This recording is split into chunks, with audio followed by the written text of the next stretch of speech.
My name is Thad Pulaski. I'm the lead faculty of the Masters of Science in Architecture and Urban Design at Columbia University. I'm also the managing director of the Center for Resilient Cities and Landscapes here at the Graduate School of Architecture, Planning, and Preservation.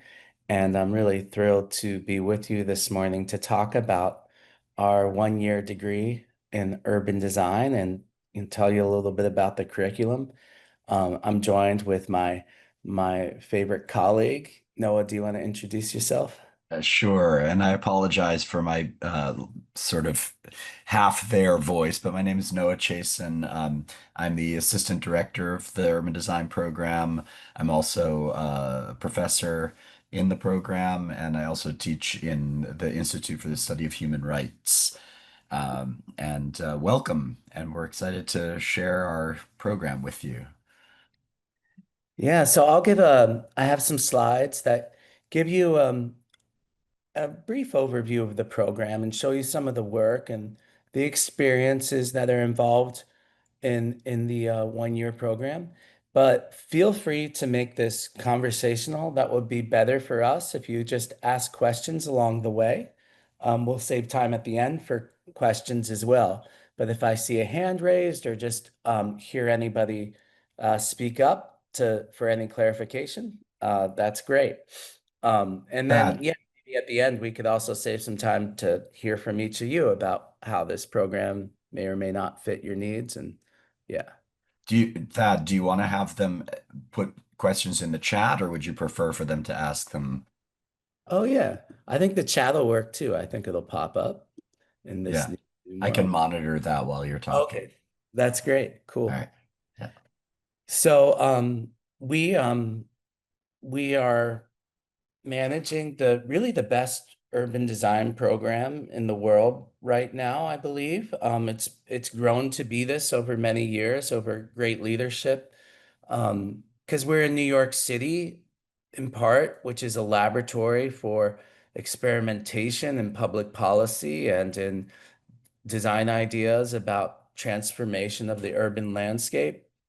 We have a concentration of important practitioners here that are also on the faculty, and we have partnerships with all kinds of institutions that expand beyond the world of architecture and urban design and reach into the worlds of climate science and policy and uh, uh, grassroots environmental justice organizing and so many other avenues of influence on the urban environment. So our work here is in part academic, grounded in research and knowledge, but also in part grounded in the real world challenges of our cities.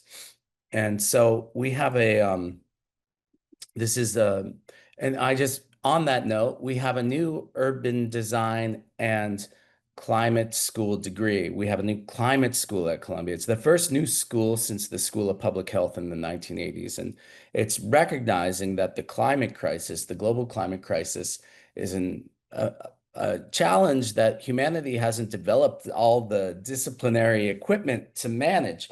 And so we've got to build that knowledge and skill set. And there's a lot of young people finding new career pathways through this uh, climate curriculum, which involves grounding in natural science and the political space of climate action.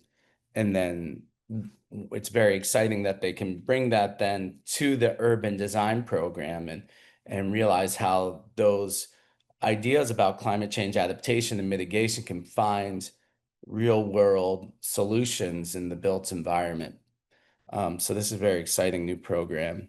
All right, so now I'm going to, and I just wanted to, this also shows you, so right now we have just a handful of students who are in the climate program, and then that feeds into the urban design program, which is what you're all here about. And this shows you the basic flow of the urban design degree program as well, which is it starts with a very intense summer, starts in June, which runs 2 months. And I was just listening to the students say how transformative the summer is. They said, we come out as different people. Um, I hope that's a positive thing. I think it is. It's quite intense. There's a lot of like boot camp um, on technical skills, introduction to New York City. It's a very international student body, so people are just getting up to speed on what's going on here. And then it focuses at a neighborhood level. And then we have a fall urban design studio, which I'm leading, which focuses at a regional level. And then the spring is at a global level. So I'll show you examples of all this. But um, this is a very graphically intense calendar that our summer faculty have made to show the basic flow. Maybe this is too much, but I wanted you all to see how intense the summer can be.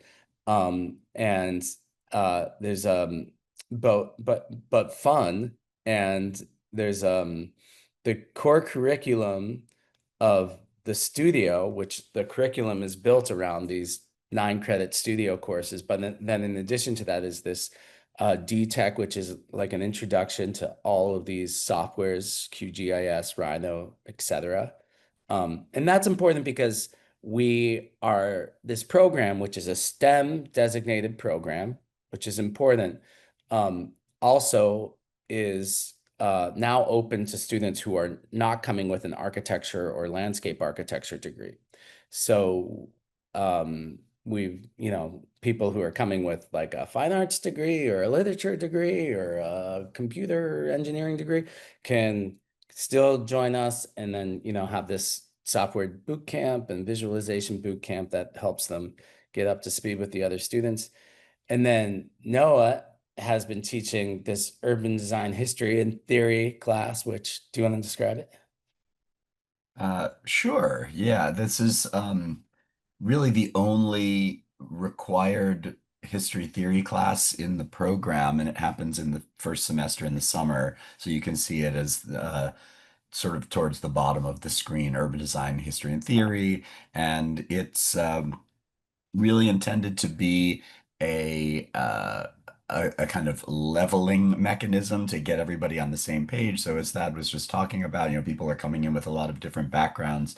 And with regard to the history and theory of urban design, we want to make sure that everybody has a sort of fundamental knowledge base from which to draw for the next 2 semesters. So the history and theory course is basically, let's say, 20th and 21st century history and theory of urban design with readings every week and lectures, and it sort of creates a kind of counterbalance for the studio and the D-Tech sequence, which I'm sure you'll hear about in a moment.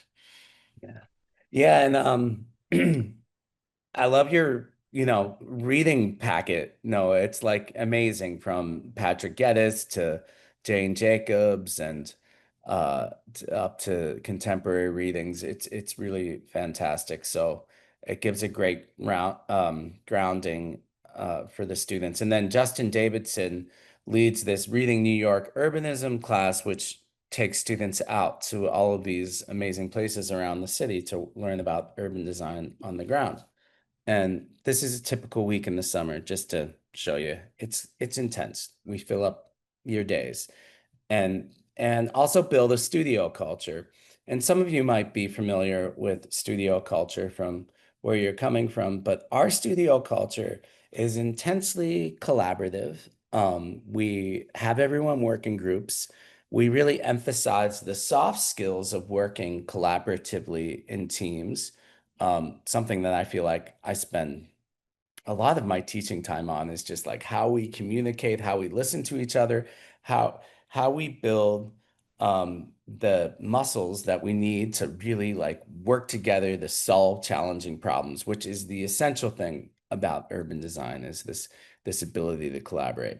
So I'll say, frankly, that we're not looking for people that want to be starchitects. We're not looking for people who think my career is to be the next Rem Koolhaas or Bjarke Ingels.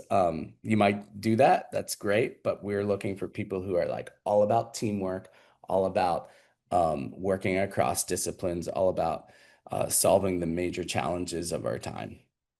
Um, and yeah, and so we get people out into the neighborhoods, out meeting all the practitioners in New York, sharing their ideas and embracing uh, new new forms of knowledge, new forms of working.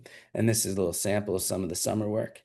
And yeah, presentation skills is something we're always working on right now, trying really hard to introduce the students to a mode of presentation that is not uh, this formal, like stand and deliver, but a more conversational, more interactive. We're going to have a workshop, which I'll tell you about in a minute, this Saturday to introduce the students or give them some practice in community engagement techniques.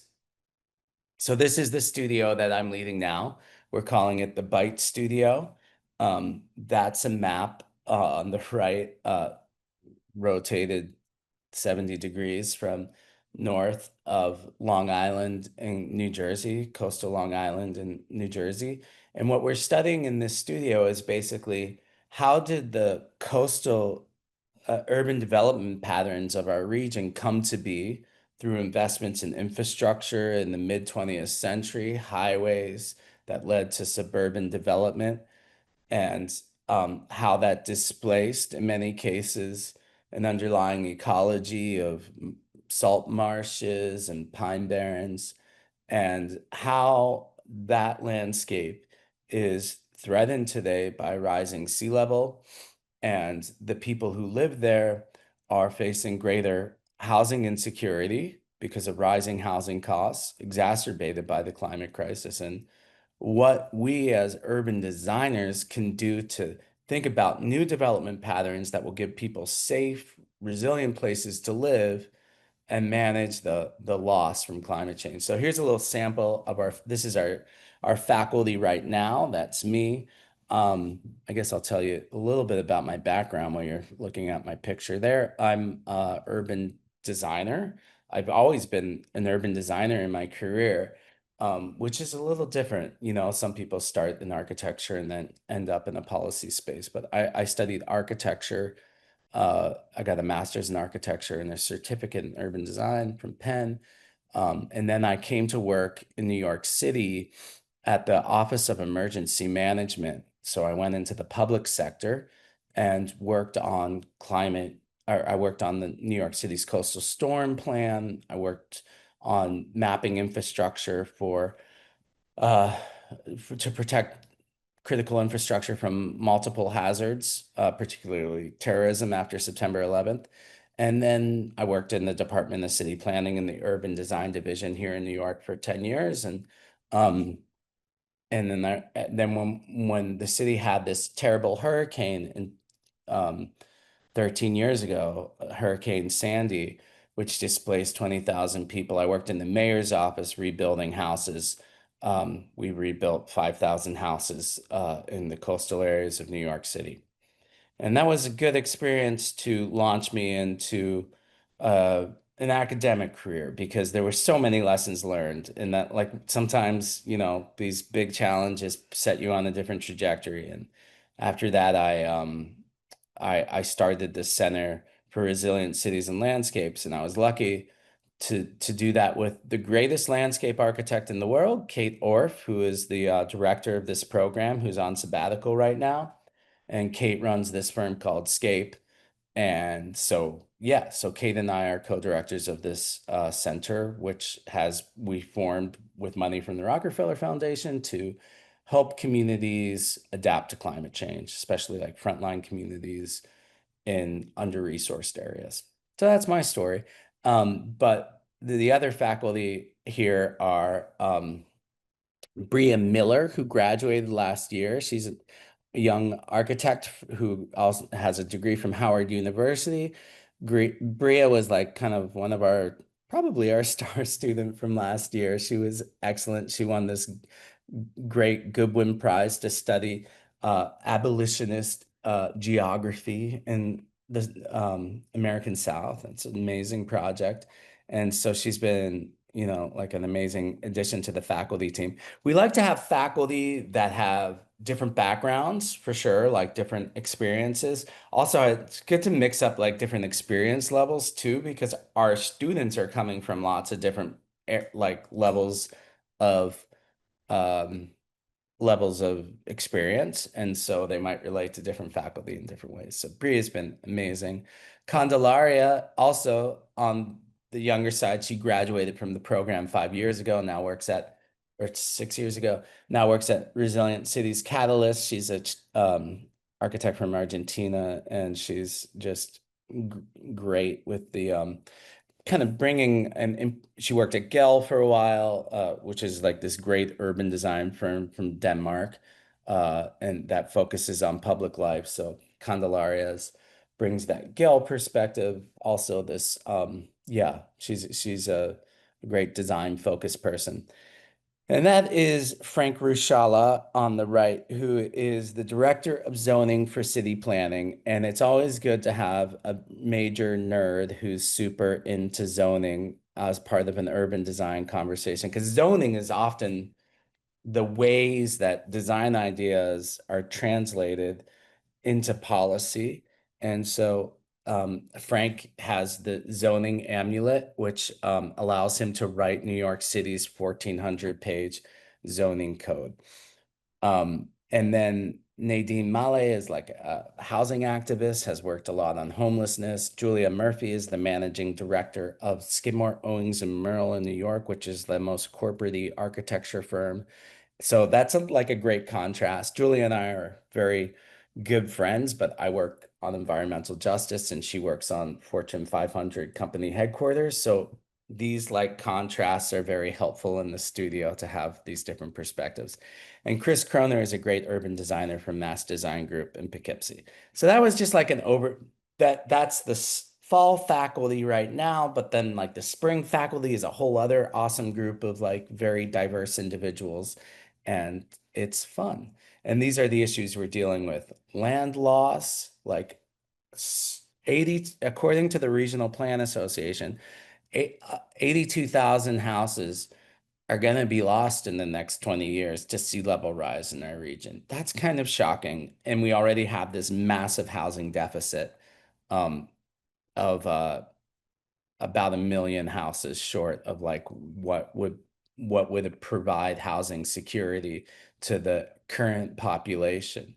And then with natural population growth and immigration, housing demand keeps rising. So um, how do we grow and how do we manage that loss of housing?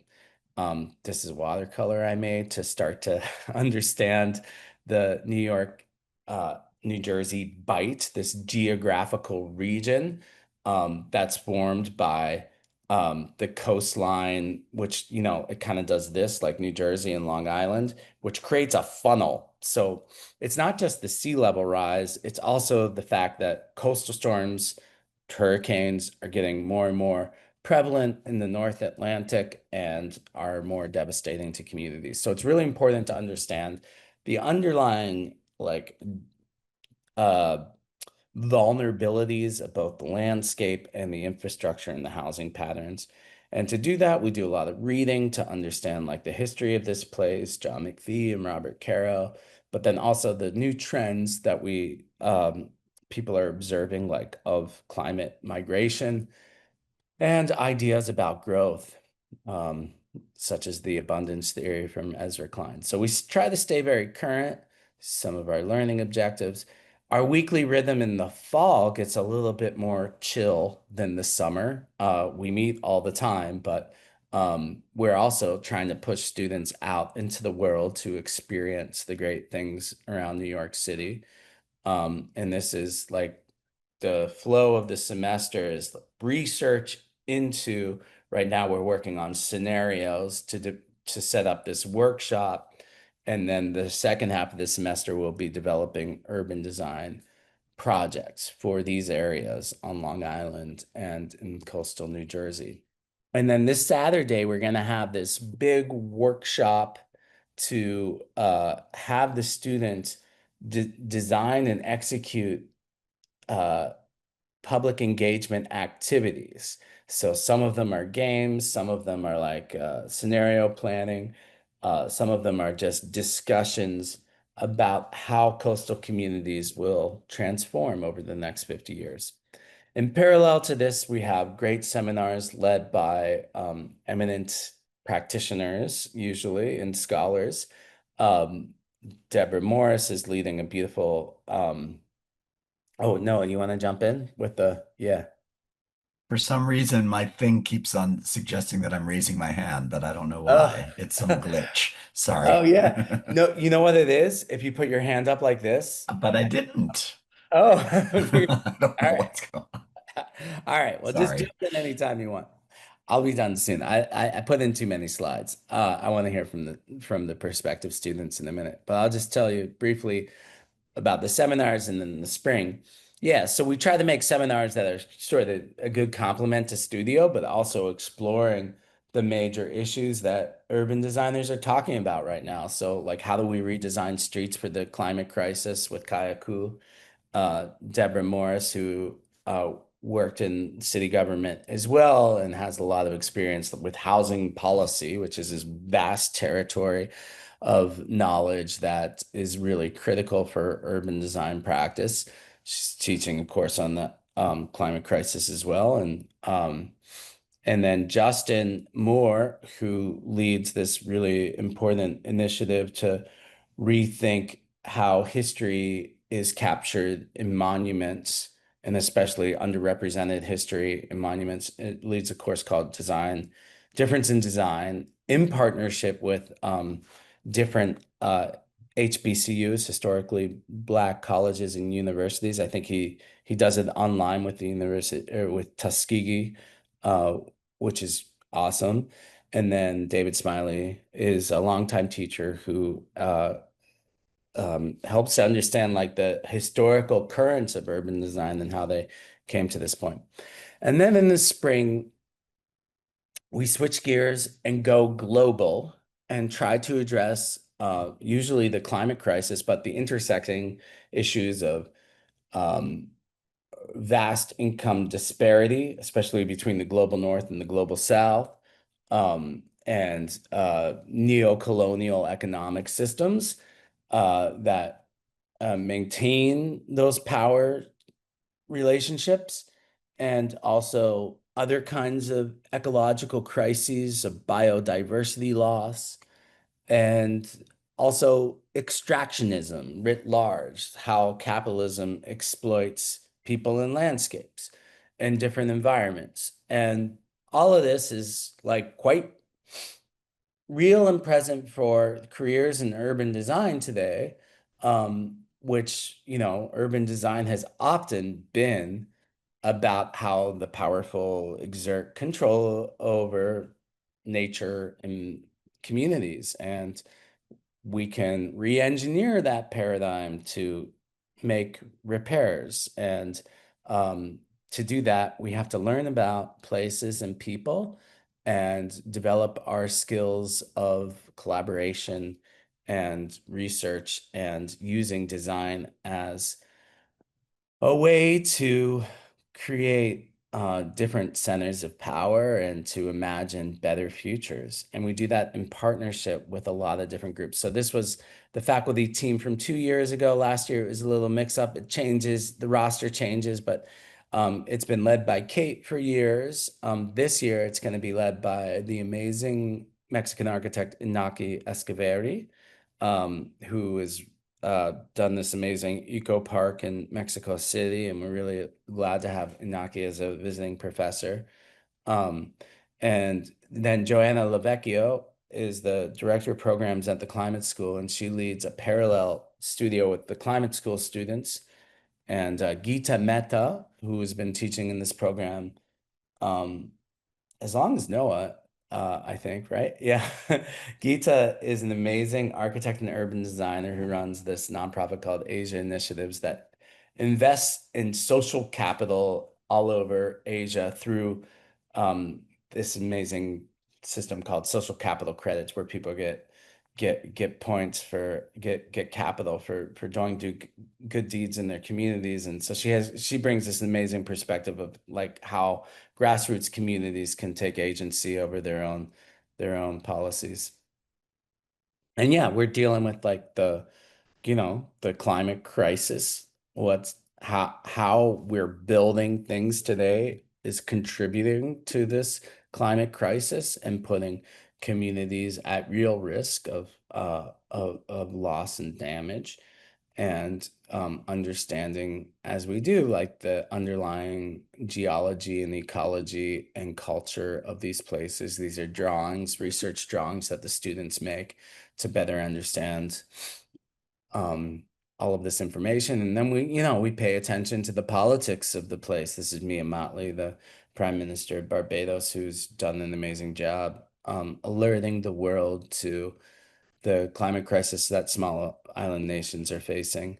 And then we hook up with local nonprofits. In this case, in Jamaica, we worked with the Alligator Head Foundation and the University of West Indies. We always, when we do these global studios, we partner with local institutions, and then oftentimes those students from those different schools end up coming and doing the degree program with us later. Like we have one student from Colombia this year who we met through our work there 2 years, 3 years ago. Um, and yeah, and then it's great because we also hook up with the faculty who have local connections. Like here we are hiking in with the Maroon people to learn about agroforestry in the Blue Mountains of Jamaica. And yeah, we emphasize, like using tools of drawing um and documentation to better understand these places. And then we love workshops. We do workshops to hear people's voices and to try to learn from them. And the workshops have very enriching experiences on all sides. And, then we confront like these development patterns, like why does this $500 a night hotel exist around the corner from this burned out school? And why can't this hotel like fix that school? Like those basic environmental justice questions are always front and center. Um, and yeah, the water, who has access to the water? How do we protect the water as a public good for everyone? And that, of course, relates to food and farming and waste and circularity. And then we try to like synthesize all this knowledge into collective strategies. So here's like our strategy for this region of Jamaica, where we develop a framework that involves protecting cultural resources and natural areas. And but then it also lands with real projects on the ground that the students develop. I'm going to stop there because that's like a brief overview of the curriculum.